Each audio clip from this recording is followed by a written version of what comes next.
এগুলো হচ্ছে বিদ্যাসাগর মহাশয়ের শ্রীচন্দ্র বিদ্যাসাগরের রচনা সমগ্র। ব্রজবিলাস, অতি অল্প হইল, চরিত্রাবলী, সীতার বনবাস, বেতার পঞ্চবস্ত্রী, জীবনচরিত, কথামালা, বহোদয়, আখ্যান মন্দির, এইসবগুলা তিনি যা কর্মকাণ্ড করেছেন, বালিকা বিদ্যালয় স্থাপন,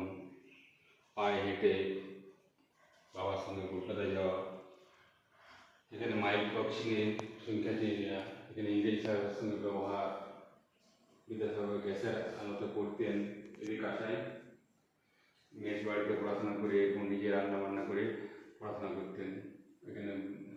বাগান বাড়িতে এখানে বাল্য বিবাহের দোষ নিয়ে আলোচনা, এখানে ছুটি দিতে রাজি হয় না, সে ছুটি আদায় করেছিল, এই জায়গায় বিধবা বিবাহ কন্যা, হ্যাঁ, এবং তারপর এই জায়গায় টিপির সিং নারায়ণ সভা, আর এটা মাইকেল বংশোপাধ্যায়কে আবেদনে সাড়া দিয়ে তাকে আর্থিক সাহায্য করেছিল। এইসবগুলো সমস্ত বিদ্যাসাগর এখানে এখানে দামোদর নদী, মায়ের ডাকে দামোদর নদী পার করছিল সাঁতারে বর্ষাকালে, এই সমস্ত কিছু বিদ্যাসাগরের আমাদের সমস্ত কর্মকাণ্ড, সারা জীবনের কর্মকাণ্ড আমরা এটা দেখতে পাই।